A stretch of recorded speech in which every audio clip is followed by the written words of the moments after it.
Okay, let's get started. Subcommittee on National Security, Illicit Finance, and International Financial Institutions will come to order.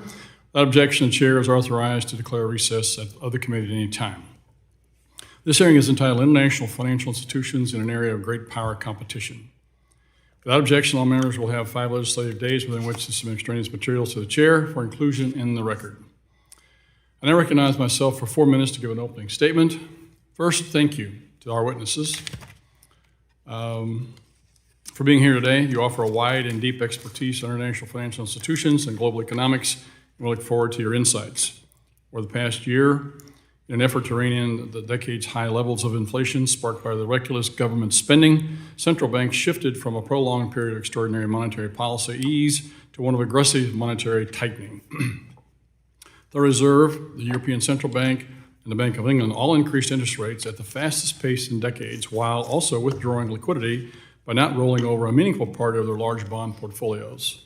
One consequence has been that 60% of low-income countries now face debt distress, meaning that there is a risk they may be unable to meet their financial obligations without debt restructuring or debt forgiveness, especially as global economic growth slows. This perilous international economic situation makes today's hearing especially timely and relevant. The international financial institutions were established after the Second World War to address global economic challenges, both to help cultivate economic growth and, in the case of the IMF, be the world's financial crisis firefighter. However, many now question whether these organizations remain up to or even focused on their core responsibilities. There are 2 major reasons for this. First, China has played a growing and uncoordinated role, providing funding far beyond what could be provided by traditional sources for white elephant projects that sink countries into debt traps. At least 65 countries owe China lenders more than 10% of their external debt. When countries enter financial distress, these large levels of opaque Chinese debt impede restructuring attempts, as the Chinese refusal to cooperate in the process leads to fears that any support will just flow to Chinese creditors rather than helping to resolve the borrowing nation's economic crisis. Ironically, at the same time, the World Bank continues to loan China more than $1 billion annually, and China remains one of the bank's largest debtors. China is also by far the largest beneficiary of World Bank spending. The GAO recently released a study entitled World Bank, Borrower Countries' Contracts to Businesses in U.S. and to Entities Potentially on U.S. Sanctions or Other Lists of Concern. That's a mouthful. Which I would like to ask unanimous consent to submit for the record right here. The study found that between 2017 and 2021, Chinese companies won about 29% of all World Bank contract dollars. The second reason for concern without the IMF for the IFI's fitness is that these institutions are increasingly diverging from their traditional development agenda to impose Western elites' green agenda on the developing global South. Nowhere is that neocolonial effort more clear than in the vital area of energy, where institutions like the World Bank will fund neither nuclear power, the cleanest, most productive zero-emission source, nor natural gas, the incremental improvement from coal or wood that allowed our country to reduce emissions more than any other country in the world. This, even as the European nations scour the African continent for alternatives to Russian gas for themselves, while hypocritically denying these very countries financing for our natural gas projects. In the meantime, because developing nations are demanding nuclear, gas, and mining projects that the bank sanctimoniously refuses to consider, Russia and China fill the gap, setting standards and establishing long-term relationships, even as the European countries and the Biden administration pat themselves on the back for their own green purity. In its budget request for fiscal year 2024, the Biden administration sought a 70% increase for IFIs, largely to fund this counterproductive green agenda. This Congress needs to take a hard look at how such an investment would possibly help hardworking American taxpayers, whether it would instead help Russia or China. The chair now recognizes the chairman of the Subcommittee on National Security, Illicit Finance, International Institutions, the gentlewoman from Ohio, Ms. Beatty, for 4 minutes for an opening statement. Thank you, Mr. Chairman, and thank you to the witnesses. Today, we are here to discuss the critical role of international financial institutions in the global economy and the increasingly large role that China is playing as a global lender to supplant U.S. leadership. And certainly, we know IFIs are in an era of great power competition. IFIs, including the International Monetary Fund, the World Bank, and multilateral development banks, are essential to provide financial assistance to countries in crises. support social and economic development around the world, and promote United States economic and foreign policy goals. In recent years, IFIs have been particularly instrumental in helping developing countries respond to the global pandemic, COVID-19, providing vital aid to Ukraine in face of its war with Russia and addressing the economic implications of climate change. While the United States remain a strong leader in the IFIs, other countries, particularly China and Russia, seek to supplant U.S. leadership and reshape international order.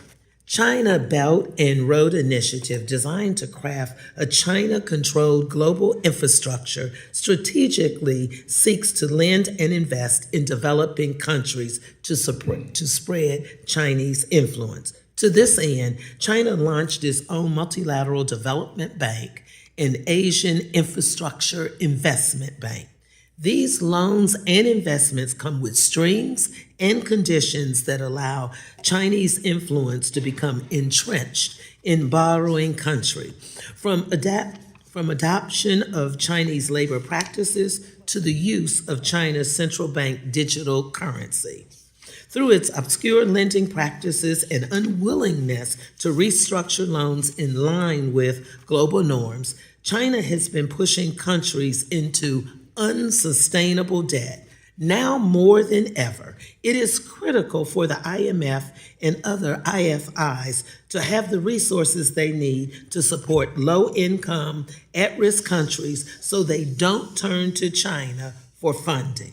That is why I can't fathom efforts by my colleagues across the aisle to hamstring and weaken the IMF when this institution is essential to countering China's influence around the world. To make matters worse, the United States may default on its debt for the first time in history as soon as a few days. There is no doubt that such unpredicted blow to the United States economy would deliver a decisive victory to China, collapsing the U.S. Treasury's market and catastrophically damaging of past bills hostage to railroad future spending cuts unquestionably weakens America's ability to compete and continue as a great power. Meanwhile, Committee Democrats in the Biden administration have led the charge to funding the IFIs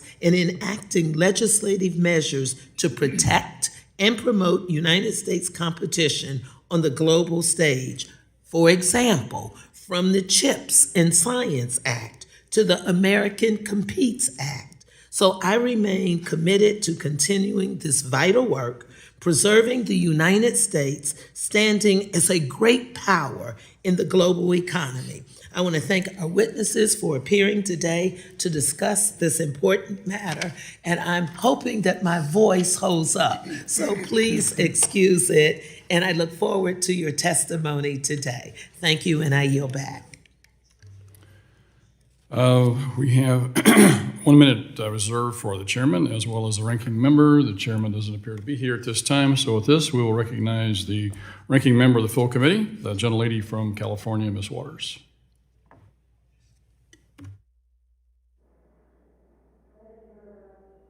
Chairman Lukemeyer and Ranking Member Beatty, I thank you for holding this hearing on international financial institutions, the great power competition, and how to best manage international programs to counter China's global ambitions. It is shockingly hypocritical, then, that we sit here on the last day that the House was supposed to be in session for the month, just days before Republicans run America's economy off the debt cliff. And why? At least one stated reason is so they can cut the programs and institutions like the World Bank and other institutions. I don't know if the IMF is included in that, but however, this discussion today, I hope, will focus on not cutting anything in this government that has to do with us dealing with China and other concerns that we may have about how they're undermining not only our economy, but absolutely causing disaster in the world. I yield back the balance of my time. Gentlelady yields back what time she didn't have. With that, we need to get a couple housekeeping things out of the way. First, French Hill, who is not a member of the subcommittee, is going to join us shortly and will be able to ask questions at the end of the discussion.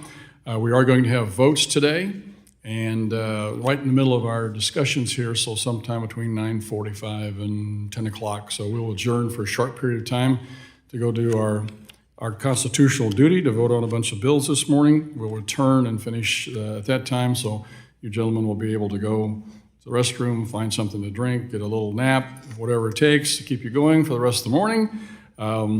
Also, with regards to your microphones, please, those things move. Please pull them as close to as you can. Some of them are very sensitive or not sensitive from the standpoint you need to get it close to you to be able to hear. When you become when you're at my advanced age, it's difficult to hear a lot of things. So I like to be able to hear everything you said and are going to tell us today. So please get those microphones close to you. Just take a bite out of it if you want to. That would be great. Okay, with that, we'll welcome our guests this morning. Dr. Jesse Schriger is an associate professor of macroeconomics in the economics division at Columbia Business School. Welcome. Mark Rosen, Mr. Rosen, a partner at Advection Growth Capital and former acting executive director of the IMF. Welcome, Mr. Rosen. Daniel Rundy. Mr. Rundy is Senior Vice President at the Center for Strategic and International Studies. Welcome to you, Mr. Rundy. Rich Powell. Mr. Powell is the Chief Executive Officer of ClearPath and ClearPath Action. Welcome to you, Mr. Powell. And Dr. Sam Ben. I'm sure we're all going to get his name wrong, so we apologize before, but hopefully that's pretty close. And with a name like Luke Tamar, I'm used to being called all sorts of things, so it doesn't bother me. Hope it doesn't bother you. But Mr. Sam Ben is a distinguished non-resident fellow and chief executive officer at AfroCatalyst.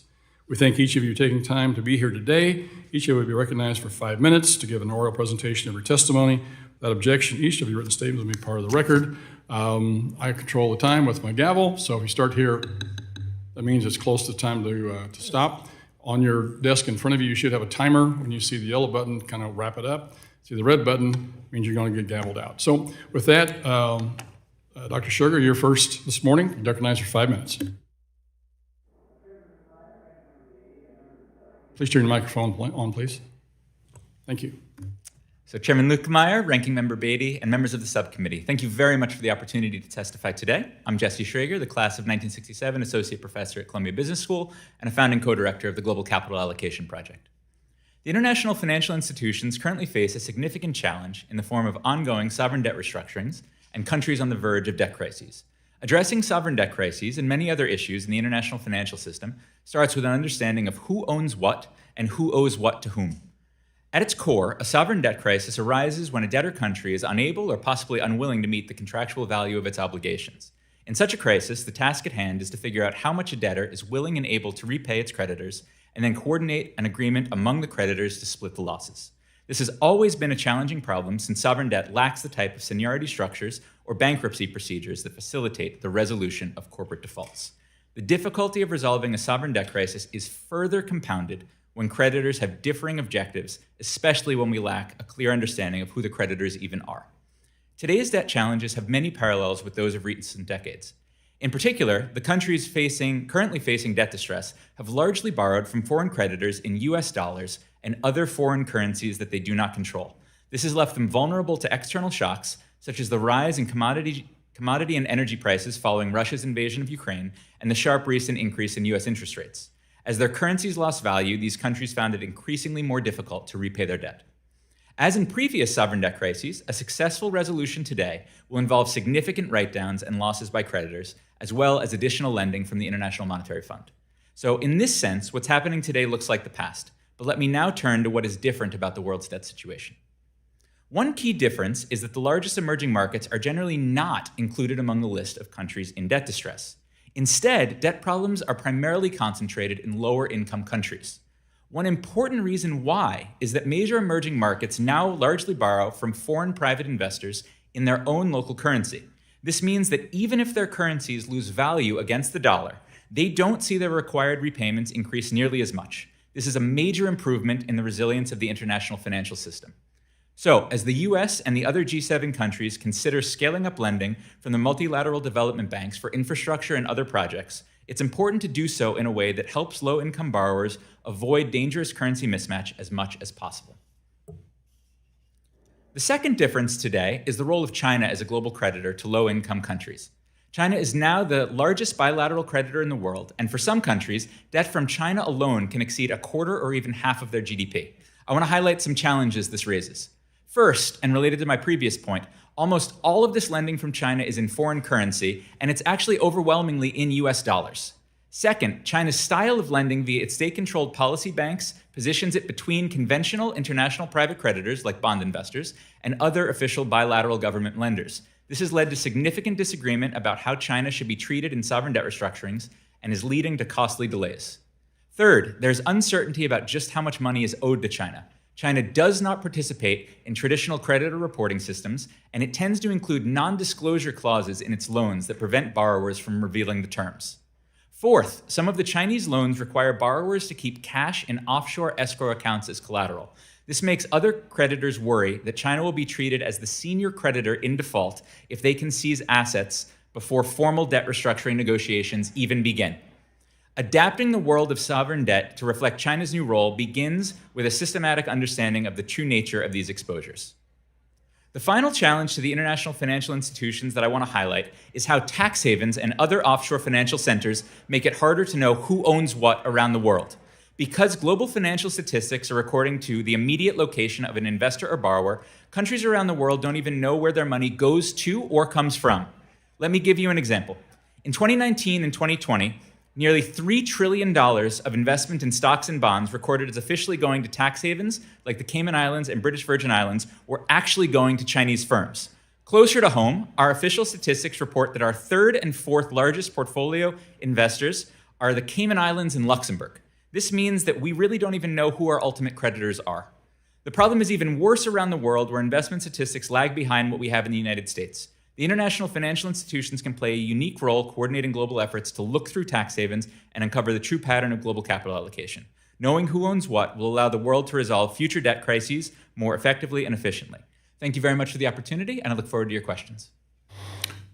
Thank you for that, Dr. Sugar. Mr. Wilson, you're recognized for 5 minutes. Good morning, Chairman Lukemeyer, Ranking Member Beatty, and members of the Financial Services Subcommittee. Thank you for inviting me to speak with you today. I'm here to testify on matters relating to the IMF, where I served as acting United States Executive Director between 2019 and 21. Prior to being nominated by President Trump as his representative to the IMF, I was an investment banker for nearly 4 decades, most recently as head of Latin American investment banking and later chairman of that division of Bank of America. Firstly, a quick summary of the fund's core mission. The IMF is the global lender of last resort to countries that are in economic distress. IMF borrowers usually have a balance of payments problem, are running out of foreign exchange reserves, and so cannot meet their obligations. The IMF negotiates a set of economic policies with the borrowing government to alleviate the crisis, and conditional on the government implementing the agreed policies, provides a loan in tranches, normally over a 3-year period. Along with providing capacity development to countries and monitoring their economic performance, these are the key functions of the IMF. I would strongly recommend that this committee press the IMF to stick to these core functions and not to move into ancillary areas such as development lending or climate change lending or policies which have long time horizons far beyond the crisis focus of the fund. It's for development banks and most importantly the private sector to invest in these longer term issues and challenges, not the IMF. Secondly, the biggest challenge that the IMF faces today is China, which, as we've heard, has lent vast sums to emerging market and low-income countries in a non-transparent and irresponsible manner. Many IMF members are now struggling to repay China. The Paris Club of countries, of which the US is a member, acts responsibly in providing debt relief to these countries. But China's refused to join the Paris Club, and as we've heard earlier, has on numerous occasions also blocked or delayed debt restructurings among its debtors. The US and its allies need to continue to call out China and insist that it provides debt relief to these poorest countries in the same way the US and other members of the Paris Club agree to do so. And a stronger application of the IMF's lending into arrears policies in cases where China refuses to cooperate could be helpful in this regard. Another issue facing the IMF is the question of its ownership or quota. The United States is the largest shareholder in the IMF and has veto power over certain key decisions. And it's critical that the US continues to maintain its ownership at more than 15%, which enables it to have this veto power. China, for some time, has been pressing for an increased quota share at the IMF. However, given its irresponsible lending and unwillingness to provide debt relief to developing countries, this is not the time to reward China with increased ownership at the fund. Two other issues I'd like to focus on are anti-corruption and the catalytic role of the private sector in the work of the IMF. Corruption is a severe problem for many emerging market countries which do not have strong institutions that can confront and root out corruption. The IMF is certainly doing a much better job than it did historically on anti-corruption, but I believe it's critical that it continues to make anti-corruption laws and policies front and center in the conditions of its lending programs, as well as a focus of its technical assistance. Only by reducing corruption will many of these countries be able to attract the vast amount of private sector investment which is potentially available and remains the ultimate key to reducing poverty. Establishing a rule of law, including laws to protect private property, is key to unlocking this investment. And it should be a focus of the IMF and World Bank to encourage these countries to improve the rule of law and to fight corruption. If they do that, emerging market countries can attract private capital and grow rapidly, as many countries that have followed that path have already done so successfully. In conclusion, Mr. Chairman, my recommendations to this committee are for the IMF to stick to its core mandate and not stray into areas which require long-term solutions where other institutions are better suited to tackling these challenges, for the US to retain its veto at the fund, for the IMF and its member countries led by the US to insist that China provides debt relief to poor countries where it's overburdened them with irresponsible lending, and that the IMF makes anti-corruption and the catalytic role of the private sector in growth key parts of its conditionality in lending and technical assistance. Thank you, Mr. Chairman. I look forward to any questions the committee may have. Thank you, Mr. Rosen. Good job. Mr. Rundy, you're recognized for 5 minutes. Chairman Luke DeMeyer, Ranking Member Beatty, and distinguished members of the committee, thank you. My main message is this. In this era of great power competition, if we do not meet the hopes and aspirations of developing countries, they're going to take their business to Russia, China, and others. We can't fight something with nothing. Multilateral development banks, MDBs, under U.S. and Western leadership are one way that we can respond with something. The United States built and strengthened the MDB system. MDBs provide money, advice, data, and convening power to help developing countries solve problems. If the U.S. exerts its influence over these institutions, they are force multipliers of a U.S.-led global system. If we disregard our leadership role, then other actors, including China, can exert influence over them. The World Bank Group is a series of institutions. It lends money to national governments, it has a private sector arm, it has an insurance arm. There are a series of other regional development banks, including the Inter-American Development Bank, the Asian Development Bank. Taiwan is a member of the Asian Development Bank, the African Development Bank, and the EBRD, the European Bank for Reconstruction and Development Bank, focused mainly on countries that used to be behind the Iron Curtain. The United States has been instrumental in creating the majority of these institutions and remains the largest or one of the largest shareholders of every aforementioned MDB. Since the founding of these institutions, the U.S. has used its shareholding power to shape the policies and activities of MDBs in indirect support of American foreign policy. The United States executive and congressional branches share control and responsibility for the United States policy towards the MDBs. There's been some talk about potential capital increases for some regional development banks. A capital increase is when an MDB increases the amount that it can lend through an increase in the bank's capital through one-time additional contributions from the U.S. and other shareholders. Congress has a voice and a vote in capital increases. The IDB and the EBRD may need capital increases. I'm in favor of that under certain circumstances. In the case of the EBRD, the Congress should only consider a capital increase if the EBRD agrees to use all additional monies generated to help the financing the reconstruction of Ukraine. How should we think about these institutions in the context of emerging market debt crises? Well, the MDBs play a number of roles in this, in the sense of responding to, they're a convener, they're a data collector, and they have a role to play in terms of any future debt deals. China is now a big part of the emerging markets debt problem. What role does China play in the MDBs? They're a shareholder.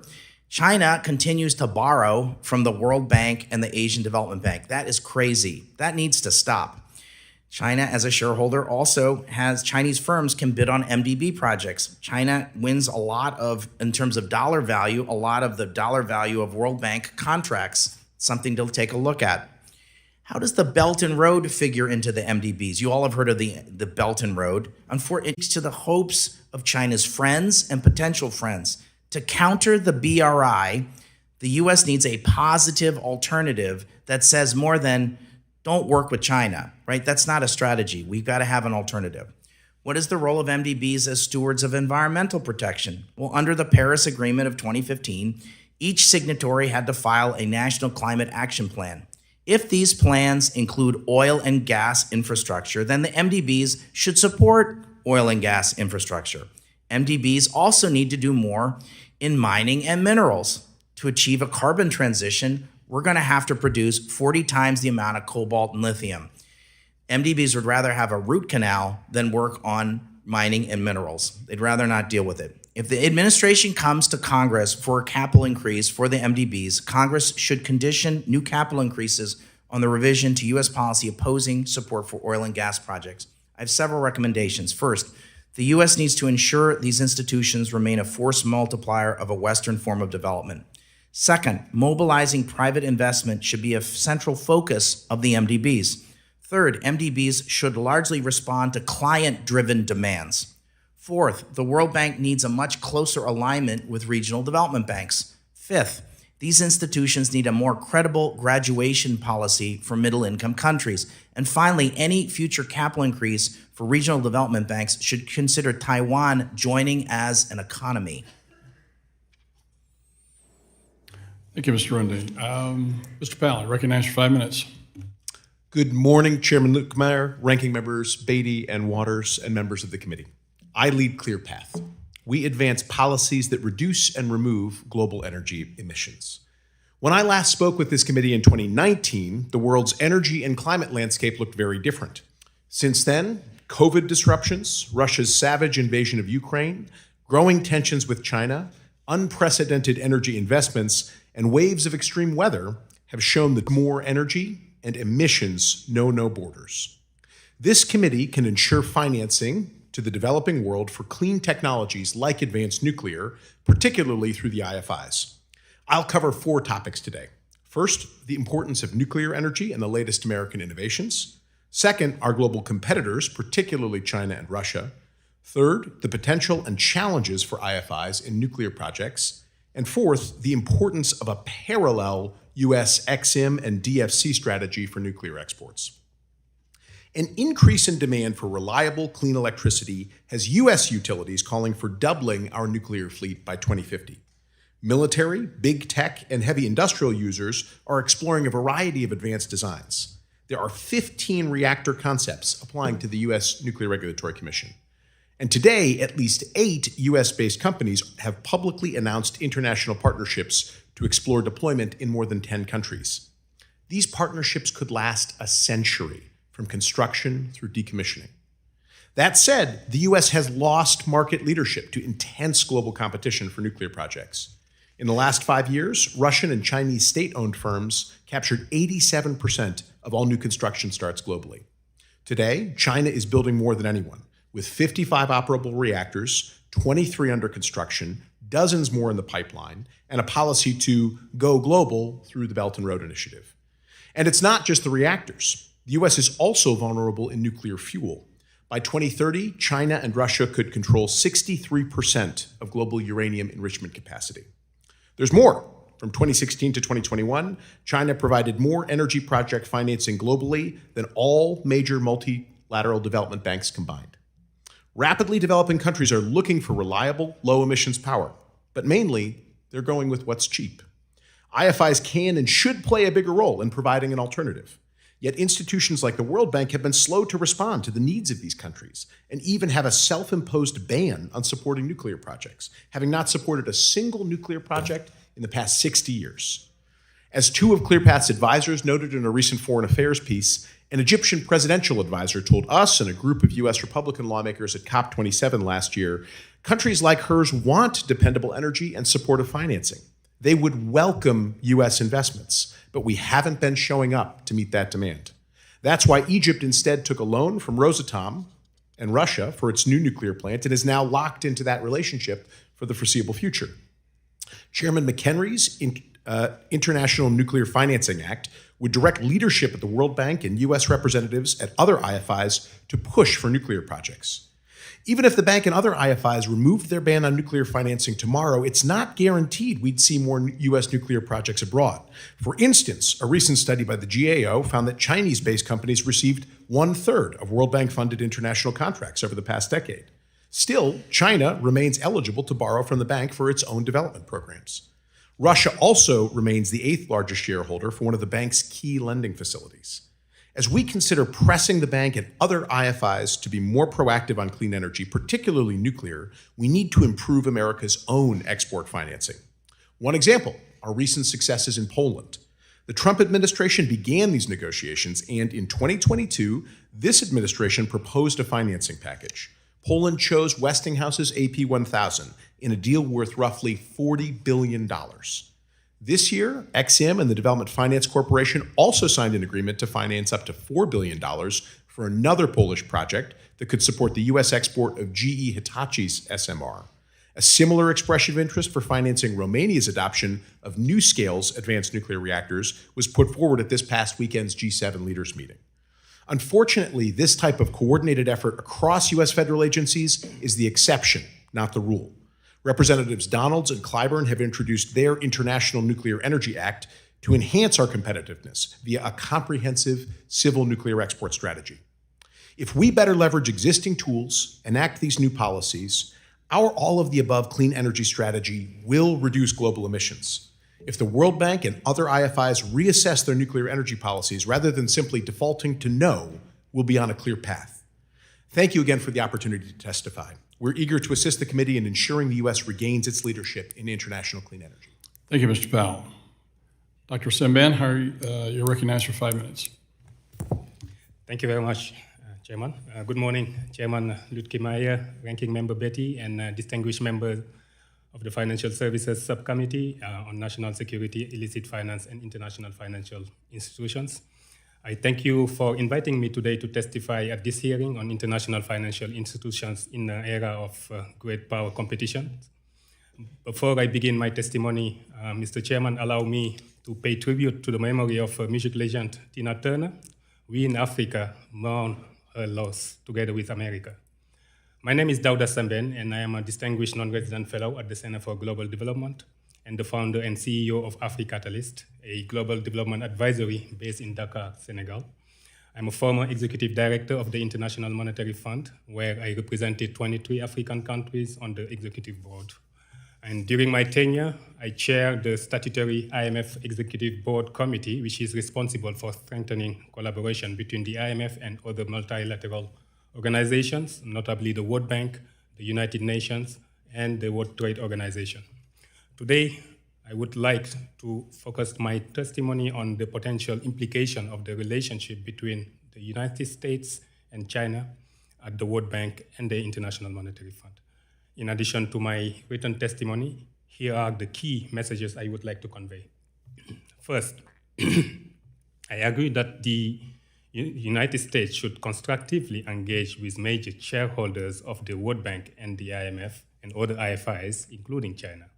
This is important to enhance the ability of these multilateral organizations to help formulate and advance an ambitious shared agenda for supporting demands from their members and the global community. Second, when playing out within IFIs. Great power competitions runs the risk of undermining the performance and effectiveness of these institutions, including by weakening their governance framework, complicating the consensual identification of their priorities, and reducing their resource mobilization potential. Therefore, I believe that the US policy on IFIs may have significant negative implications for these institutions, the world community, and the developing world if shaped by a non-cooperative stance with China. Third, there is a strong case, in my opinion, for the United States to use its leverage and influence to enlist IFIs in implementing US-led infrastructure development initiatives. This is in the best interest of both the United States and African partners, and its African partners. Closing the infrastructure gap is critical to fostering growth, reducing poverty, and enhancing the delivery of social services in Africa. But it may also be quite effective in advancing the US foreign policy objective, creating opportunities for US private businesses, and strengthening economic and commercial engagement with the continent. Finally, I will conclude by emphasizing the unique responsibility of the United States for ensuring that MDBs, multilateral development banks, such as the World Bank, are adequately endowed with necessary resources to fulfill their mandate.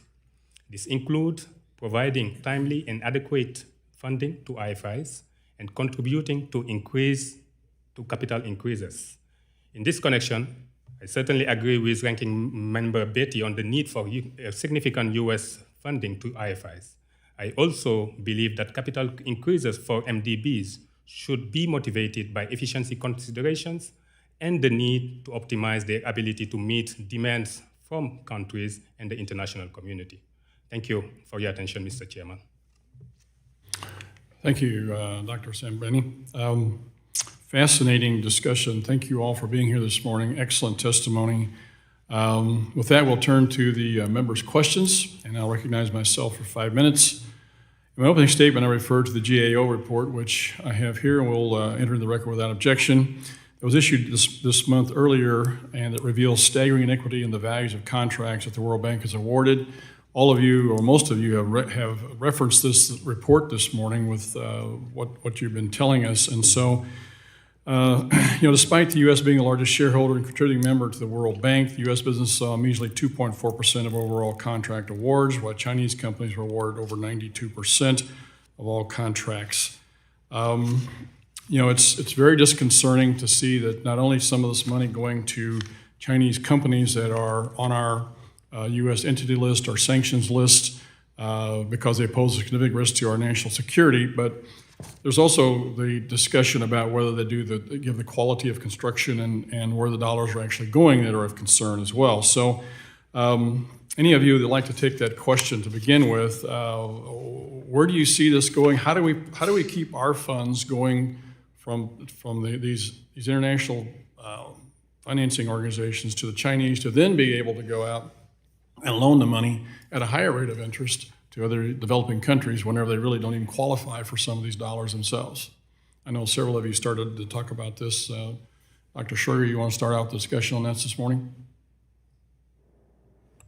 Sure. So thank you very much for the question. So in my view, the most important part of allocating contracts is to go to the most efficient producer, because fundamentally the challenge with multilateral development bank lending, regarding procurement is if a project is produced over budget or inefficiently, it becomes harder and harder for the recipient country to return the funds. I can't speak specifically to the procurement process that led to selecting China or the United States, but fundamentally allocating projects to the most efficient contractors is an important part of fostering the repayment ability and the efficiency of many of the MDB projects. Mr. Rundy. Thank you, sir. I think one issue is there's been a change moving away from the concept of a low bid to a concept of quality and life cycle cost. I think that's something we want to have across the developing world. You say there is a movement. There is a movement to do that. There's been a shift. The World Bank Group is sort of the standard maker in developing countries in terms of how countries buy stuff. And historically, the standard playbook was buy low bid. In the last several years, there's been a movement to attempt to move to quality and life cycle cost, and the World Bank changed the rules to allow that as a concept. We ought to be investing in training procurement officials in developing countries to have the concept of quality and life cycle cost as an approach to buying things. I know this seems a little bit obscure, but it's a really important issue. I think the other thing for us is, as the United States, we need to show up in a lot of developing countries, and sometimes some of it, so I'm not excusing the fact that China's winning all of these contracts, but it may also be a function of we need to encourage American business to go abroad in different ways, whether through foreign and commercial service or whether it's so we can do certain things through the executive director's office at these regional development banks to encourage American businesses to look at opportunities through the MDBs. Mr. Powell, follow up on that. It's concerning to me because a lot of the money going to these Chinese companies, they're nothing but shell companies. I mean, I served on the China Select Committee, and we had a whole bunch of them, over 1,000 of them on the exchange for a while. We put some qualifications in place, and suddenly a bunch of them dropped off. It's down to like 257 now or something like that. And so basically there were shell companies that allowed the money to flow through them to the Chinese Communist Party. So these companies that are getting access to these dollars at the World Bank, are they the shell companies, or are they for real companies that are there in China? Are they just another extension of the China Communist Party? Well, I'll say at the top, we just need to get a lot tighter on the requirements around these bids, both to Dr. Schrager's point that there's much more transparency about who actually is bidding into this, how the financial flows are going. We also need to be much clearer about whether we're, by frequently going with the lowest bid, if we're always preferential to heavily subsidized bids, right? We shouldn't be looking to always go with things that are then heavily subsidized by Chinese state-owned enterprises. The one other thing I'd note is in the instances where we do compete in these bids, we've got a great track record of winning. American companies have a great track record of winning. But some of the areas that we're most competitive, I'll just go back to our energy exports, our advanced nuclear technologies or our clean fossil technologies, those are just off the table at the bank and many of the other IFIs. And so we're effectively saying we can't compete for many of the most interesting. Thank you, Mr. Powell. With that, we recognize the ranking member, Ms. Beatty from Ohio, for 5 minutes. Thank you.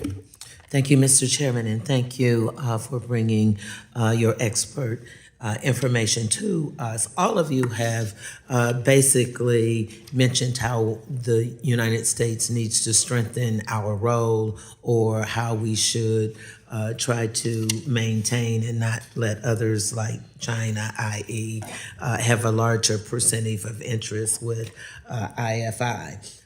Also, I want to thank you, Dr. Saimban, for recognizing and saying that we need to strengthen social services and how important our infrastructure is. I agree with you as we look internationally, the same as we're trying to do here in the United States, because infrastructure plays a major role in what we're discussing today. So let me start with you, Dr. Saimban, and I'd like to start with the implications of the United States defaulting on its debt.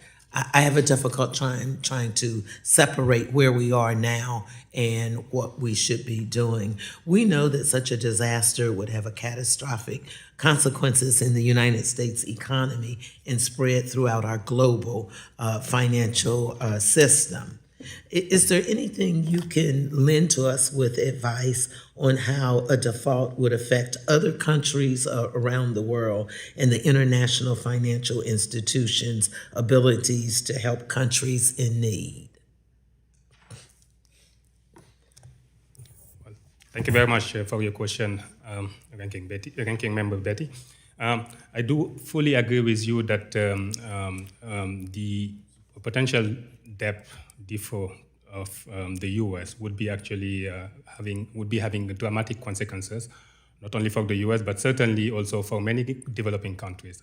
As far as I know, for African countries that are borrowing from the markets, such an event might actually worsen the difficult tightening of financial conditions that they are facing right now, which would actually contribute to sort of undermining actually their access to markets, but most importantly also increasing debt servicing, which is already a problem in many countries that are facing a high level of debt. That's for one. I think another issue also is that event would, according to the IMF, actually have major consequences on the stability of the international financial system.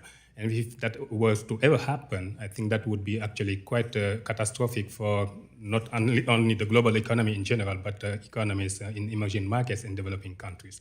And certainly this is something that might end up actually having a lot of consequences, including not only on weakening growth prospects, but also having an impact on poverty, having an impact on the ability of international financial institutions to support those countries. And I believe that would be not necessarily the ideal situation. Thank you.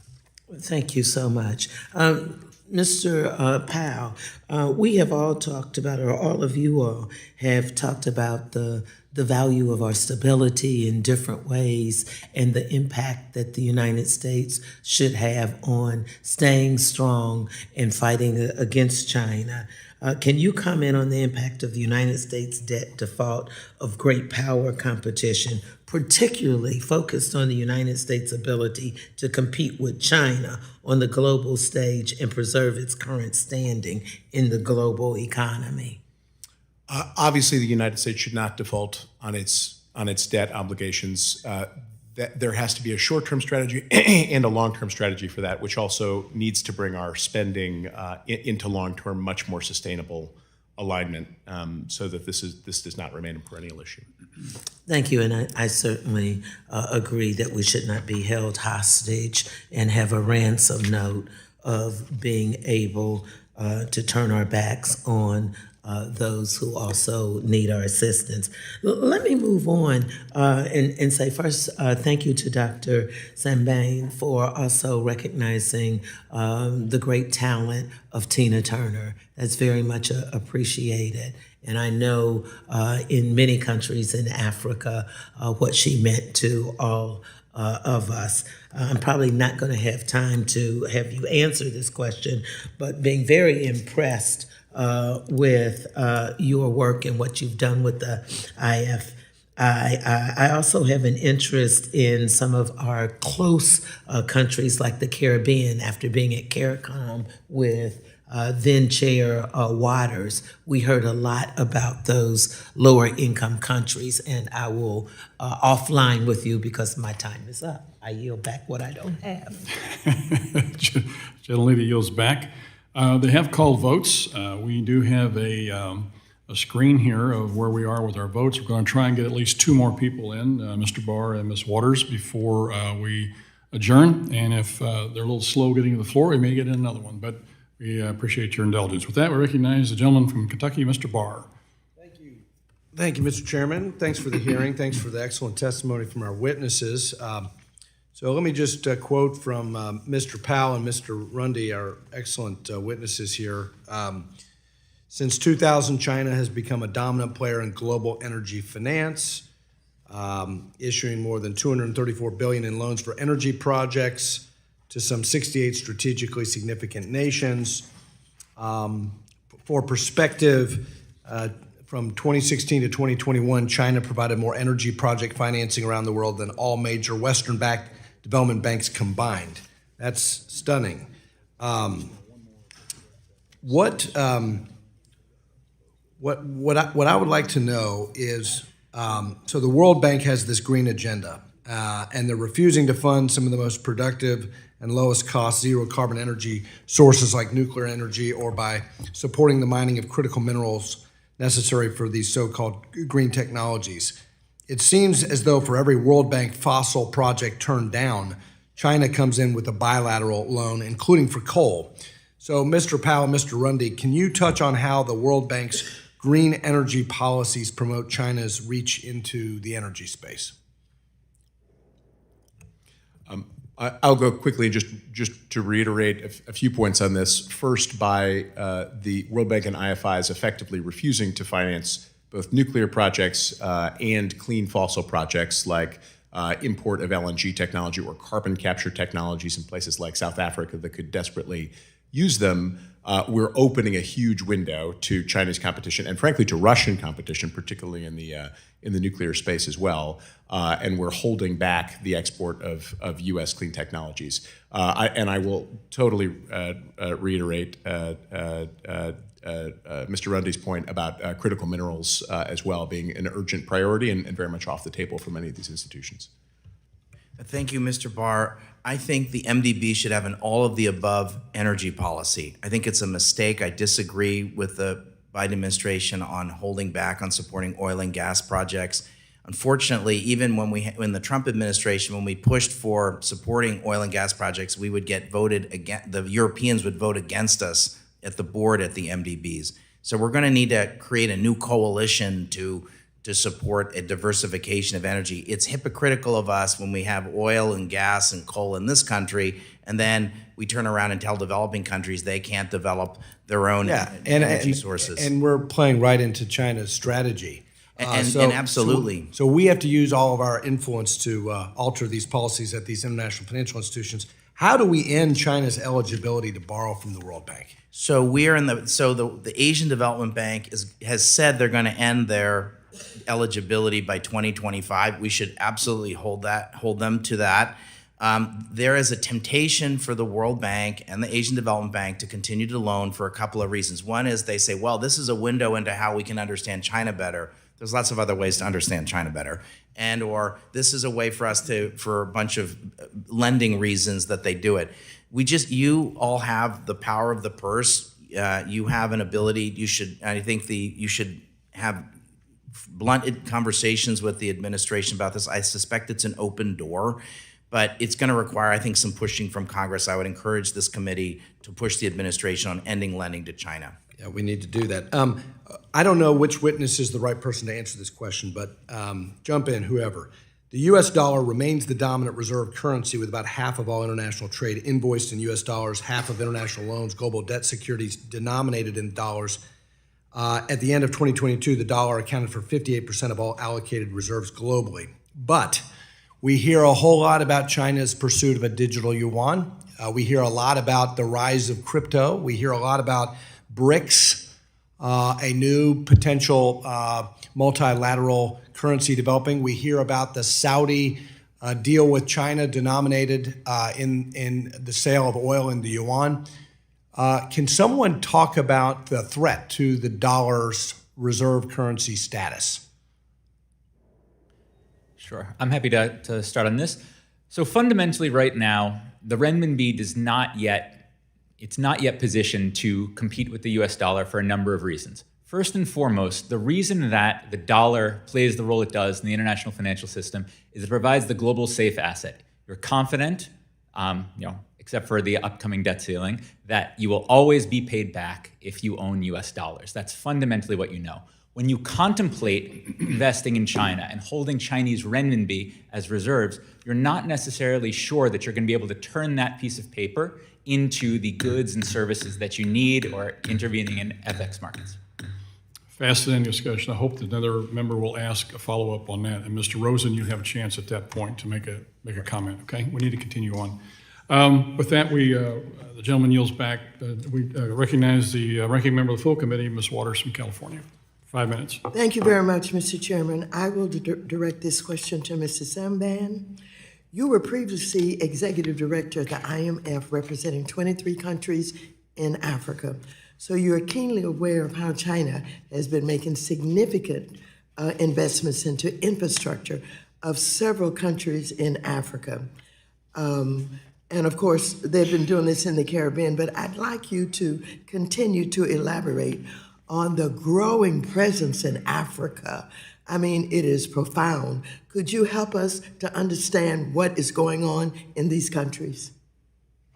Thank you very much, Congresswoman. On this issue, I would fully agree with what Mr. Daniel Runde said at some point. If the U.S. doesn't meet the hopes and aspirations of the developing countries, they will certainly look for alternatives.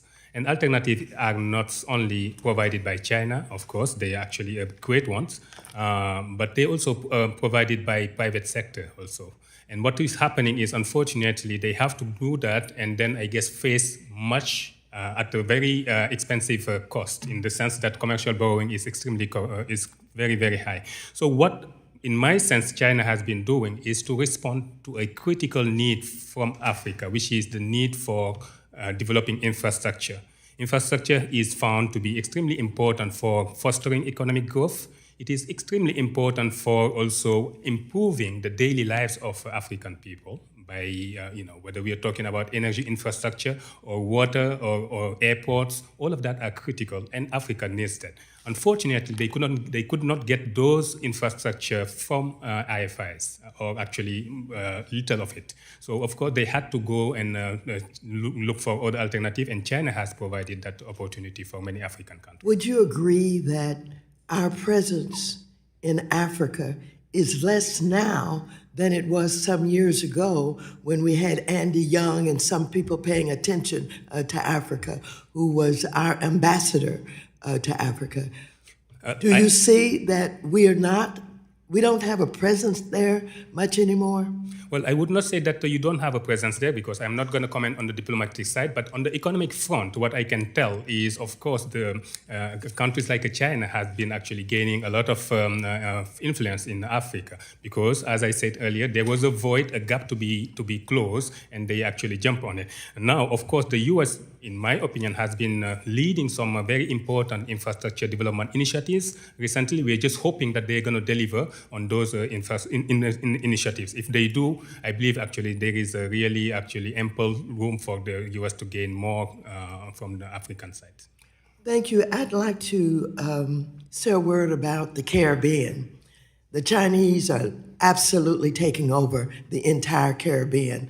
I know a little something about it. Ms. Beatty just mentioned that we were there not too long ago, and my husband served as ambassador to the Commonwealth of the Bahamas.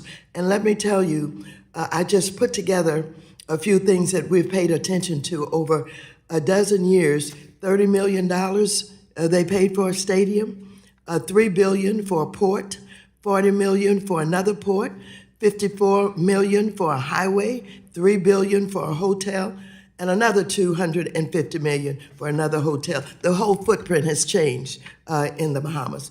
Now, I want you to know that they have some needs. They have these hurricanes, and each year they're trying to pay to restore, their infrastructure. And so they get way behind. In 2019, in the Grand Bahamas, they lost their only hospital, and they're trying to build a hospital. We are not paying attention. The Chinese said, we'll build it for you. And when we were there, they were making a plea to us. We don't want to be indebted because we are already indebted. Can't you guys help us? I'm so pleased for this panel today because you're absolutely identifying the growing strength of China and its influence. And those people who love us and want to be friends with us, they're losing the ability to do it because we are not paying attention. So I thank this panel so very much for what you're sharing today, because these multilateral development organizations must be supported so that we can use our influence and keep our friends by helping them out and dissuade them from taking all of this from China, because they'll be indebted forever. I yield back.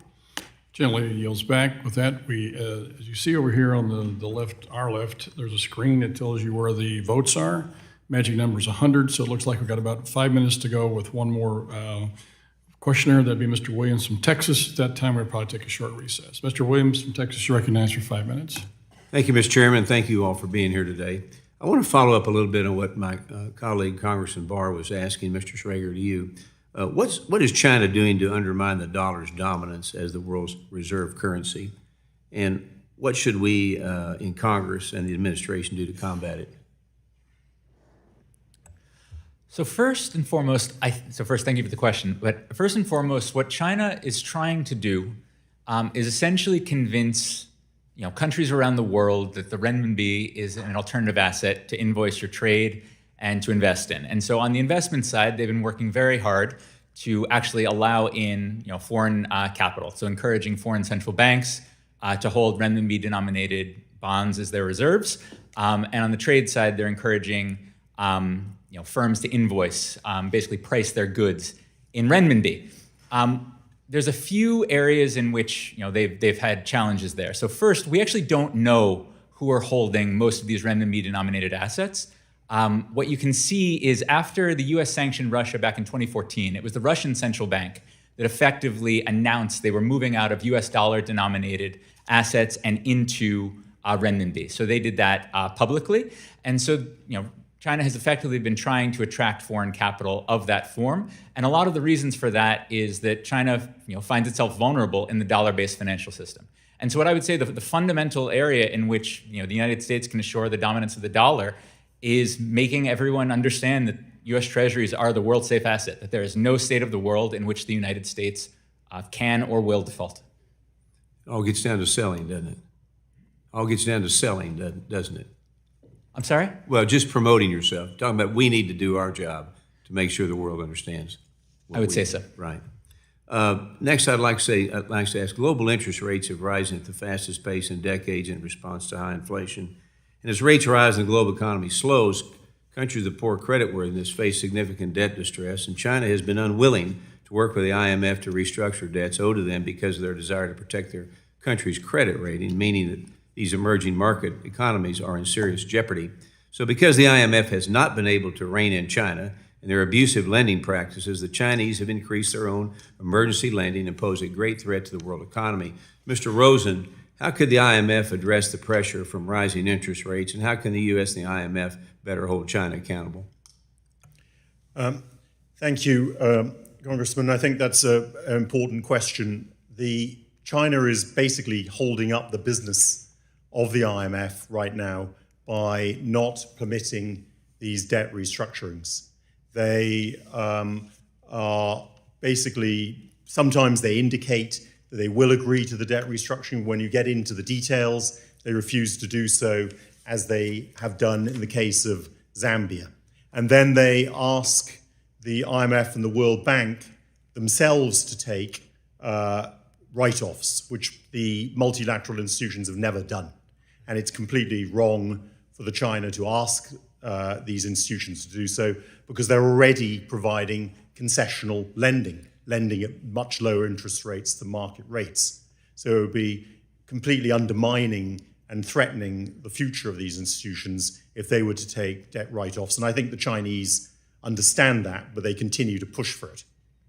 I think what we need to consider is, first of all, we need to put enormous pressure on China with our European allies and others, all our allies, to agree to debt restructuring. But if they refuse to do so, then we need to look at a policy that the IMF does have in its toolkit, which is called the lending into arrears policy, which I referred to earlier, which basically means that we go ahead and we the IMF agrees to lend to a country in debt distress, and on the condition that it does not repay China with any debt or lending they get.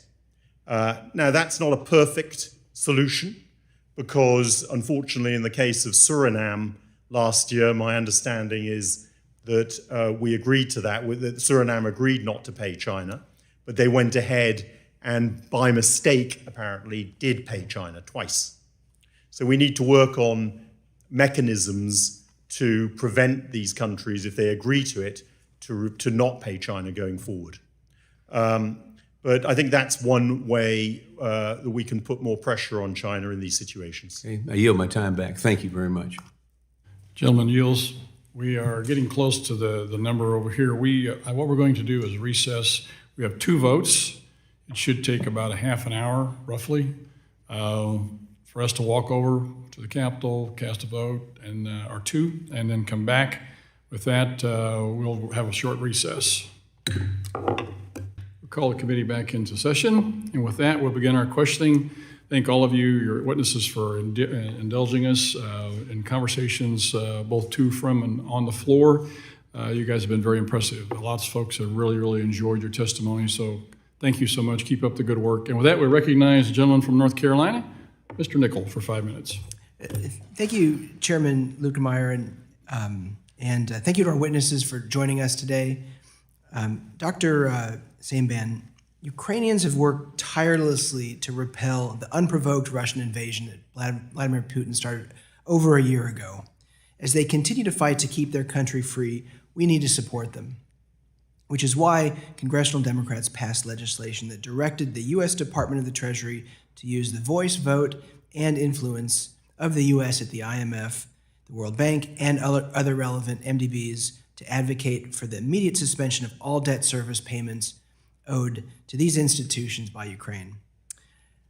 Dr. Saimban, how else can the U.S. best support Ukraine during this time, leveraging its role at the World Bank and the IMF? Thank you very much, Congressman Nickel. My sense is the best way for the United States to support Ukraine and other allies is to empower IFIs by giving them the necessary resources they need to extend support to those countries. And I would certainly think that there are at least a couple of ways to do it. Whether we are talking about the World Bank, it would be for the U.S. to really be ambitious in providing financial contribution to that institution. So in turn, it can be actually in a position to support Ukraine, African countries, and other developing countries. This is critical.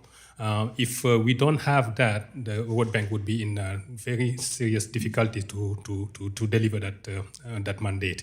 The second ways to do it also is for the U.S. to also support potential capital increases when they are needed. I'm not saying it's needed now at the World Bank, but whenever it is needed, it is the responsibility of the U.S. to really make sure that those capital increases happens. And certainly that would be helpful to Ukraine, but not only to Ukraine, but also other developing countries that this institution is supporting.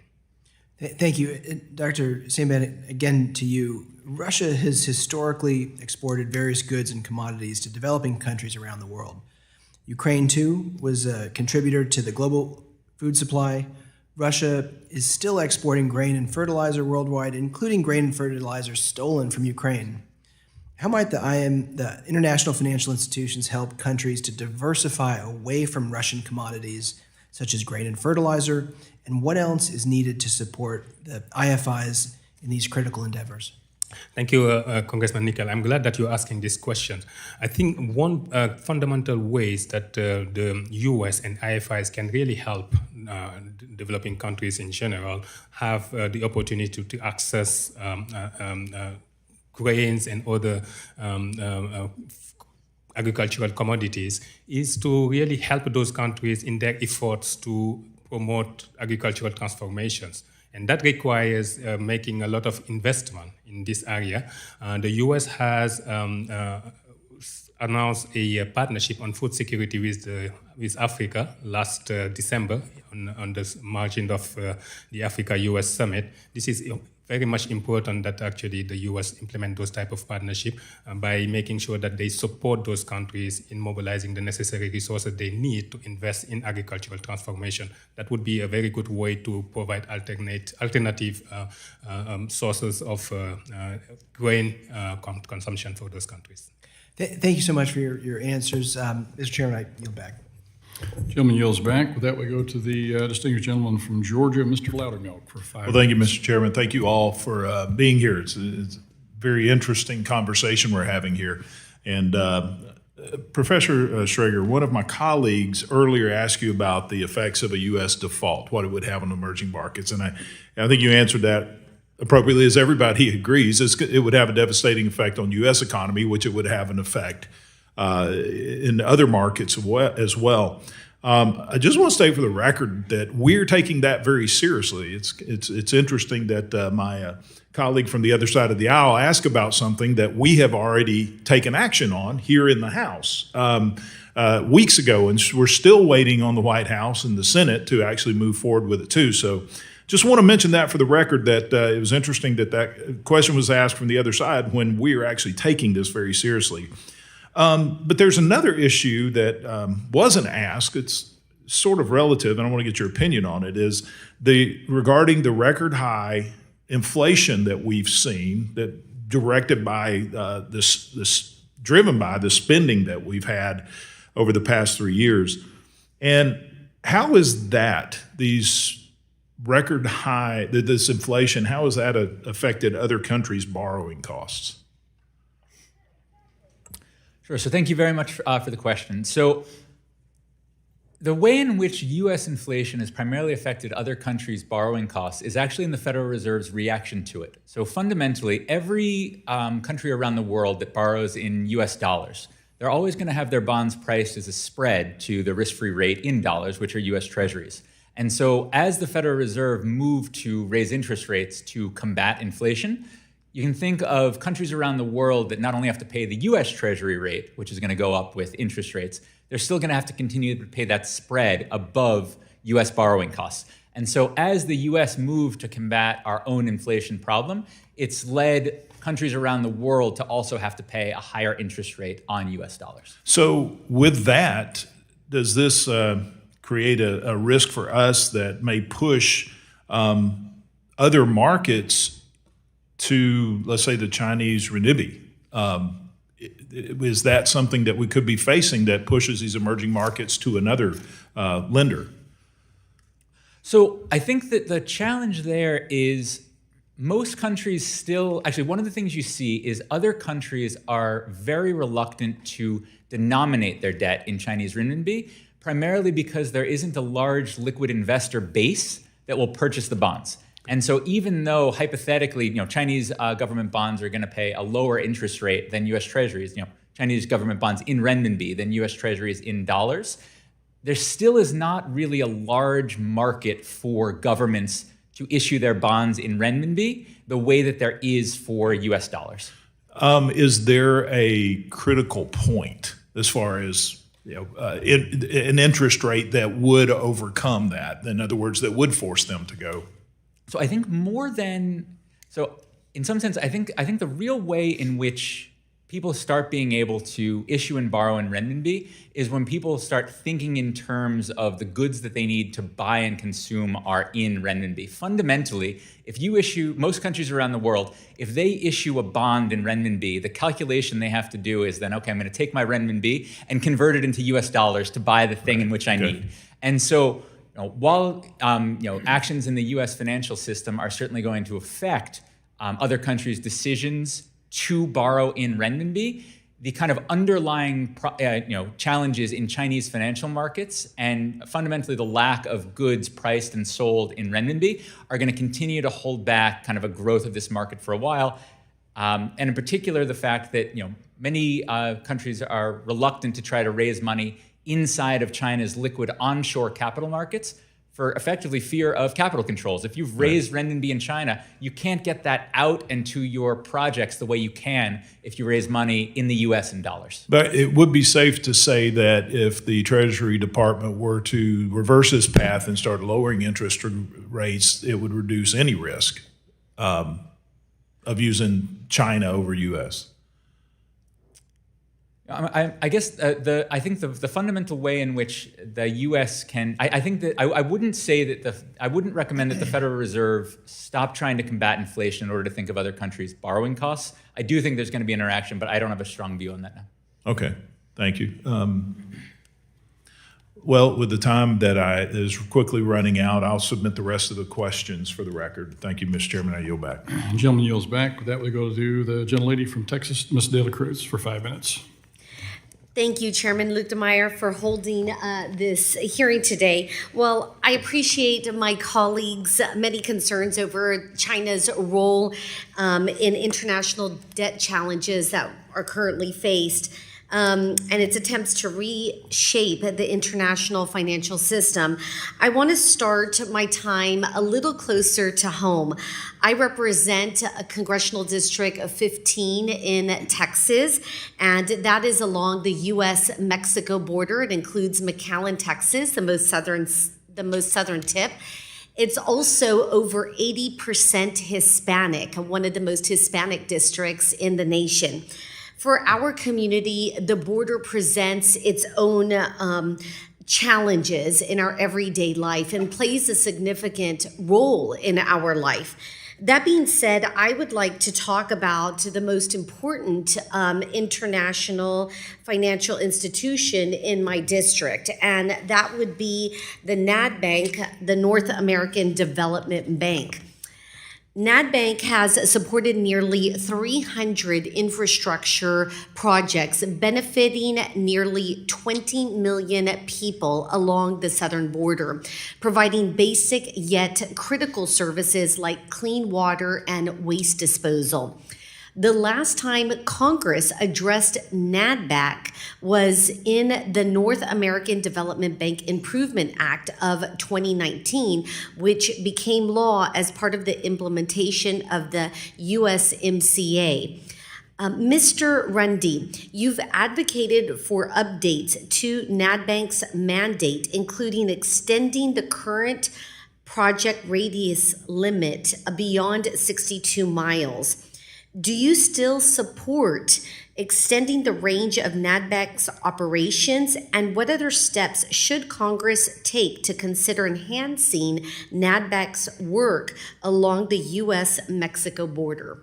Congresswoman, thank you for that very important question, and I wholeheartedly agree. We have a shared future with the Western Hemisphere, and we need to offer a positive agenda for our friends south of us. And I think that the NADBank is an important instrument that could allow us to do many of the things that you're talking about. I would like to see us expand the range of activity to the NADBank to all of Mexico, especially southern Mexico, which is the poorest part.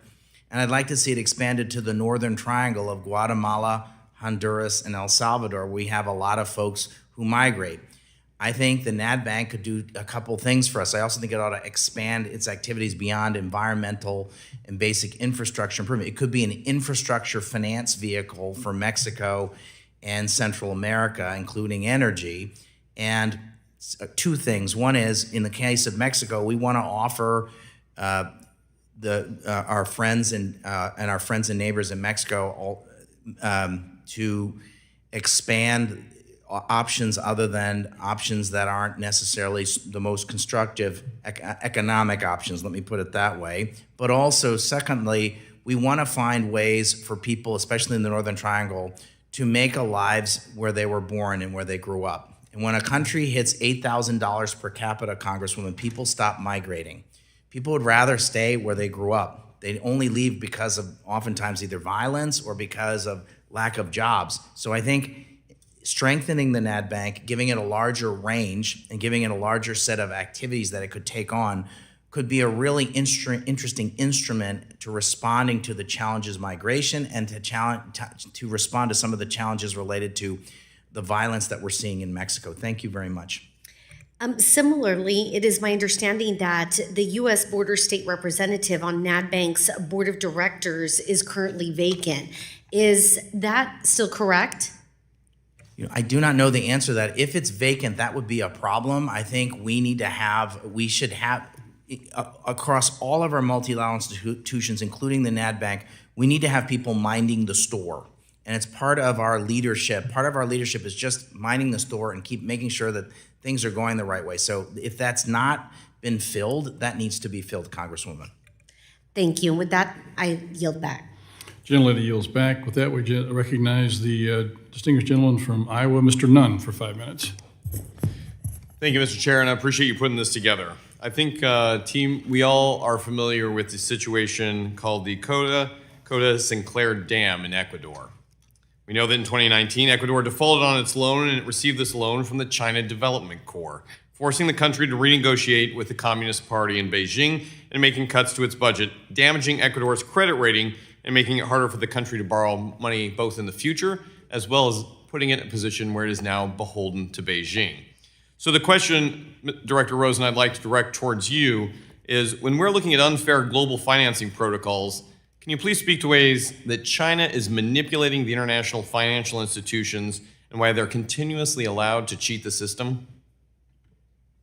That's a good question, Congressman. I think they are partly, I think they have these vast loans that they make to these countries.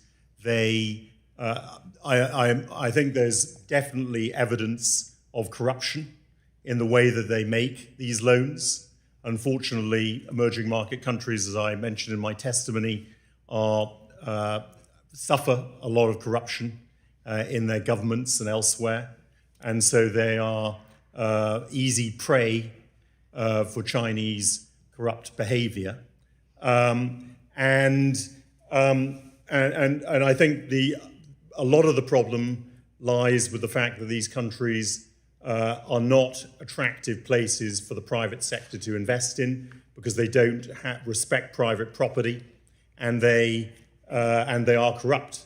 And that obviously makes them, in many cases, off limits to US private sector investors who are... But not off limits, you're absolutely right, to the Chinese. They're not off limits to the Chinese. And unfortunately, the Chinese, as you mentioned in your opening, the DBRs, the Doing Business Report, in this case, China has largely manipulated their response back to it, providing a false sense. Is that correct? That is correct. That is correct, and it's very concerning. So, Mr. Chair, this is my concern as well, that China is exploiting the system. They're exploiting the countries. The IMF largely is backfilling this situation, and at the end of the day, U.S. taxpayers end up on the hook for paying for a lot of this.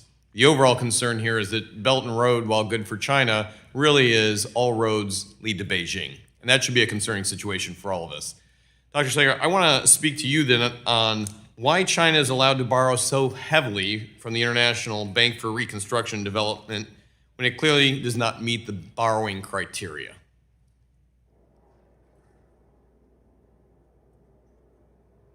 Yeah. Congressman, I'm happy to take that. Absolutely. I think there's, as I mentioned in my testimony, I think there's a temptation in the case of the Asian Development Bank and the World Bank, the IBRD, which is the technical term that you're using, and you're correctly using it, Congressman, for two reasons. One is that, for three reasons. The first is that they want to have a kindergarten office for their leaders, so they kind of like grow up in the system. It's like a starter director job. So they keep the office open just like in other bureaucracies. It's like, we have a China office, it's a plum post. So part of it's bureaucratic politics. Second is the issue of, I want to have a window into China because they're so interested in China. Well, China can pay for a lot of the advice that they want from the World Bank Group. They don't need to borrow money from the World Bank. But the third reason is, the business model of the World Bank is they lend money to richer countries with a pretty good credit rating, and then they cross-subsidize that by lending to poorer countries with a poorer credit rating. My view is China can finance its own development. We should stop this practice and I think the Asian Development Bank has sort of gotten the memo, but the World Bank has not fully gotten the memo. And they'll give you kind of World Banky answers to this sort of thing. We got to stop it. Mr. Ryan, could not agree with you more. And you highlighted earlier, by 2025, China should graduate from this program. I'd offer that 2025 is 2 years too late. We can start funneling them off that now. I agree, sir. I think you're in the right spot. Thank you.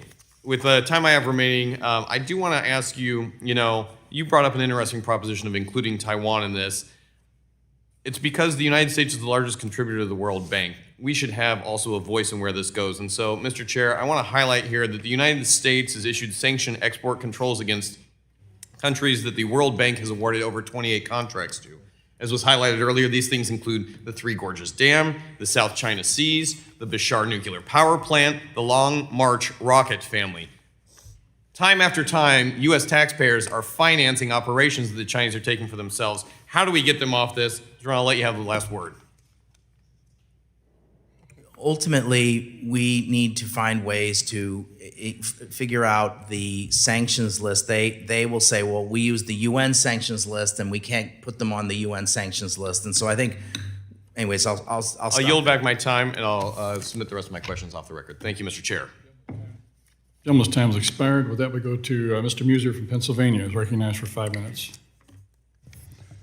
Thank you, Mr. Chairman, and certainly thank you to all our testifiers. It's extremely interesting and important hearing we're having here. So the U.S. president just came back from the G7 summit. The G7, of course, wields enormous power on the IMF and the World Bank, and yet we're seeing in this hearing that China is taking extreme advantage of both institutions. It's unclear if the administration is asleep at the wheel, frankly, and it also seems very unlikely the subject was brought up at the G7 summit by the Biden administration. So, Mr. Rosen, you had represented as the executive director of the IMF, you represent the United States. You said in your testimony the IMF is straying from its core mission. The IMF is pursuing initiatives such as swapping debt for climate pledges and adding in climate reforms as part of their terms for financing loans. This is very troubling. What do you think we should be doing about it? Well, I think, Congressman, we need to hold the IMF to account. They have a core mission, which is, as the chairman said, as a firefighter in crises situations, and not to be providing development lending, which is what they're doing with this climate trust that they've established, and dealing with long-term problems. Their role is to deal with short-term crises, not to deal with long-term development issues. That's the role of the development banks, and importantly, bringing in private sector capital. Without private sector capital, these countries are never going to get out of their challenges and problems. And so we need to call the IMF to account and point out that it's But who's making these decisions? It is certainly not responsible use of IMF member funds to condition loans or forgive loans based upon climate change. Well, when I was at the IMF, we opposed that, and we said we wouldn't support it in the administration that I was a part of. Now, this administration, unfortunately, is supporting those policies. That's Thank you. Mr. Powell, is this money being well spent, in your view? You've got a background in clean energy. First, thank you for the question. This is very important. A country that is in deep financial distress, or a global financial order in deep distress, is very unlikely to be able to form the capital to build clean energy at scale. So the first and highest importance of IMF is to serve this role as firefighter, preserve that role as firefighter. We have plenty of other institutions, plenty of other IFIs with a significant role in financing clean energy and energy infrastructure investments of all kinds. I would say keep IMF in its role, and that's its highest and best use, and take better advantage of the other IFIs as we develop clean energy around the world. Makes a lot of sense. Thank you. Mr. Schrager, there's a lot of concern about how China's taking advantage of the loan forgiveness programs from the G7 to the Paris Club. These programs help countries, of course, trapped in debt to climb out of debt. Yet my understanding is that many of these countries are turning around and paying that money to China, who is demanding payment. Your thoughts on that? So I think right now, where the situation China finds itself in is that it has lent a lot of money that it fundamentally expected to be paid back. And right now, it is trying the best way. It is basically trying to figure out how it can avoid recognizing the losses that the Ex-Import Bank of China and the China Development Bank actually faced. And so actually what you see is actually a very recent work by Carmen Reinhardt and Christoph Trebesch showing that what China is doing is actually operating as a global crisis lender to some of its own countries to effectively roll over those existing loans in order to avoid recognizing the losses. And so I think that, in terms of moving ahead on sovereign debt restructurings, it's important to make sure that negotiations with China doesn't keep countries in kind of long-term limbo as they wait in order to resolve their debt crises. All right, great, thank you. Mr. Rosen, so we think that China's perhaps profiting from the IMF, and yet at the same note, they want to increase their quota. We have a lot of evidence that there's manipulation taking place of their exchange rate, special drawing rights, things of that nature. I have a bill called the China Exchange Rate Transparency Act, which will bring a lot of demands, common sense reforms, if you will. Is our IMF director currently pursuing getting China to operate how other countries operate within the IMF? I mean, it's difficult. I know the executive director. She worked for me as my deputy. She's a Treasury civil servant, and she's a good person, and she does understand the issues relating to China. Okay, thank you, Mr. Chairman. I yield back. Thank you. Gentleman's time has expired. With that, would recognize the gentlelady from California, Ms. Kim, 5 minutes. Thank you, Chairman and Ranking Member, for holding this very, very important hearing today. I'd like to insert into the record a recent AP piece titled "China's Loans Pushing World's Poorest Countries to Brink of Collapse." The CCP is the world's biggest government lender to emerging economies, and at the same time, the biggest borrower and debtor of the World Bank. How can the CCP borrow at subsidized rates as a developing country and lend hundreds of billions of dollars to poor countries like a fully developed country? The CCP taps into IFI system, yet refuses to cooperate with the Paris Club to restructure the debt of poor countries. As the saying goes, the CCP can't have their cake and eat it at the same time. If the CCP wishes to be a responsible member of the international community, Xi Jinping must abandon his debt diplomacy. Mr. Randi, in your view, what more can we do in concert with our partners and allies to ensure that the CCP graduates from being able to borrow from the World Bank at subsidized rates? Thank you so much, Congresswoman, for that question. We have been perpetuating a fiction, and that fiction is that China is a developing country, and they have used that fiction and taken advantage of privileges they should not be taking. They're the second largest economy in the world. They're a larger financier than the World Bank and the other MDBs, and they have been taking advantage through things like lower than market interest rates, and they get other sorts of privileges that go to developing countries. We need to work with our partners around the world to get them to stop declaring themselves a developing country. Right. So it's going to require diplomacy, but also some honest conversations with our Chinese counterparts. They're perpetuating a lie. Correct. I mean, which is why I'm so pleased that we passed the PRC is not a developing country, because they are gaming the system using that special status. As part of its debt diplomacy and as a creditor, the CCP is pressuring borrowers to sever ties with Taiwan. And so I introduced HR 540, the Taiwan Non-Discrimination Act, to support Taiwan's participation in the International Monetary Fund. So, Mr. Randi, again, in your testimony, you stated that we should use the need for a capital increase at MDBs as a way to grant Taiwan membership to the IDB. So recognizing that Taiwan is a member of the Asian Development Bank, how would the international community benefit from greater participation of Taiwan in other MDBs? Thank you so much. This is an important question, and I want to thank you for your leadership on this issue of Taiwan, Congresswoman.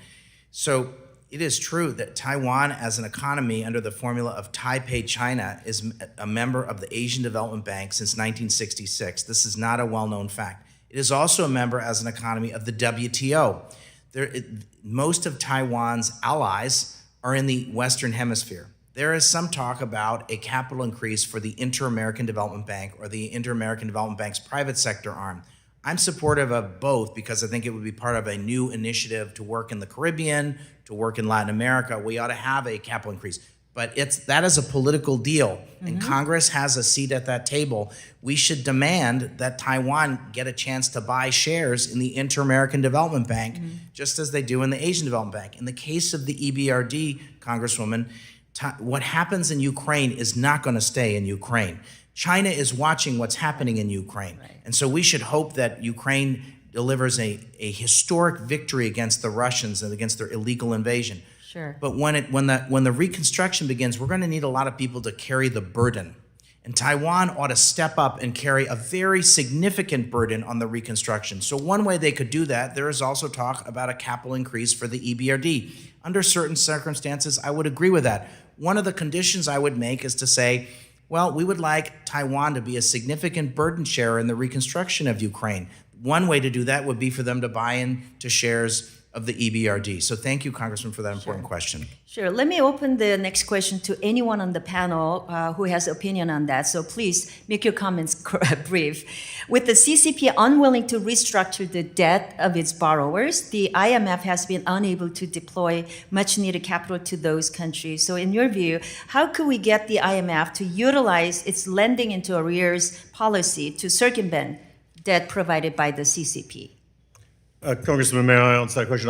The answer is that they've tried it in the case of Suriname, didn't work very well.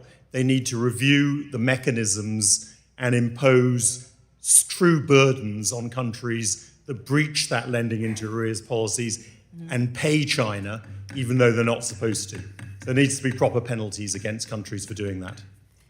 Thank you. My time's up. I yield my time. Gentlelady yields back. The gentleman from Arkansas, Mr. Hill, is now recognized for 5 minutes. I thank the chairman. I appreciate the committee letting me wave on for today's important hearing. I thank the panel for being with us, and this has been such a great discussion. And I concur with the questions of my preceding members. I looked at this recent GAO report that found that China is getting the lion's share of World Bank procurement, some 30%. That's 10 times more than the United States. And some of those contracts went to companies on the U.S. entity list, which seems just incongruent and insane to me. The bank says it doesn't follow the U.S. entity list, just the United Nations entity list. And Mr. Chairman, I'd like to enter in the record, China is using the World Bank as its piggy bank for the record. Mr. Rundy, how can we ensure that blacklisted firms don't make money this way? Thank you, Congressman, for that important question. And I want to thank you for your leadership on multilateral institutions and on financial institutions in the Congress, Congressman. I would say a couple of things. One is that we need to encourage getting Chinese firms onto UN blacklists. Second, we also ought to be encouraging the World Bank to revisit its policy about what kind of blacklist that it's used. It just seems to me it's deeply offensive that companies that are on our entities list are somehow benefiting from World Bank contracts. It's deeply offensive. The other thing, Congressman, I would suggest is that we need to also encourage American businesses to do more and engage with the World Bank Group. It's not a cop-out in the sense that we should be encouraging American businesses, but we should absolutely be discouraging and preventing companies on the entities list from getting. Well, I appreciate that. I think you'll find that a lot of American companies don't want to even go up and bid when they think the game's rigged. So thank you for that. You mentioned the EBRD and the potential capital request. I have concerns about their lending programs. They prohibit loans at the European Bank for nuclear. And when Speaker McCarthy and I were in Poland and Romania, they were demanding help to develop a clean energy nuclear plan. Do you think that we should hold up our support for a capital increase unless they change their lending parameters? They ought to be able to finance gas. They ought to be able to finance big hydro, and they ought to be able to finance nuclear at the EBRD. And the reconstruction of Ukraine is going to require all of that. Yeah, Mr. Powell, I'd like your view on that. Let me add that the World Bank has been more forthcoming on this topic, but that Brussels has just been absolutely against all of the above energy strategy, which is frustrating Central Europe, but I think now all of Europe, given the Russian invasion. Mr. Powell, what's your thought? Well, first, I'm very thankful for your attention to this.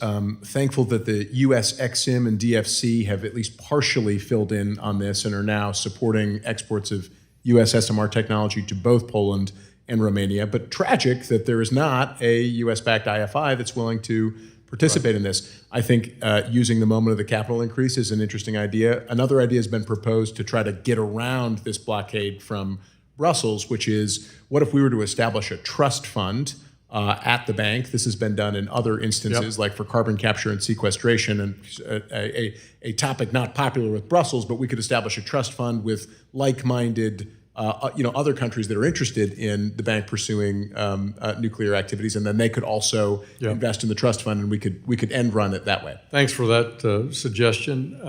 Let me turn to the IMF. I completely agree, Mark Rosen, with your comments that we need it as its strategic exchange stabilization approach for firefighting and not development. That's what the World Bank's for. I oppose the Resiliency Trust. I think it's a huge mistake by the current administration and the current administration of the IMF. This year, I believe we're supposed to reassess the basket of currencies for special drawing rights. Mr. Rosen, should China get a higher percentage of special drawing rights basket? No, it should not, Congressman. I think it's not appropriate China is not, the renminbi, as we've heard today, is not an international currency that's widely used, even though it's being more increasingly used, but certainly not widely used. And I don't think that that basket should increase.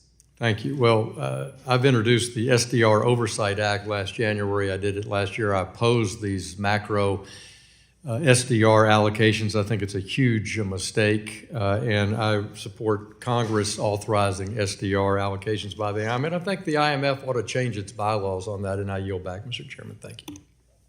Gentleman yields back. Well, that concludes our hearing. I'd like to thank our witnesses for their testimony. Thank you for their testimony today, and thank you very much for continuing to be a resource to this committee. Without objection, all members will have 5 legislative days within which to submit additional written questions for the witnesses to the chair, which will be forwarded to the witness for their response. I ask our witnesses to please respond as promptly as you are able. This hearing is adjourned.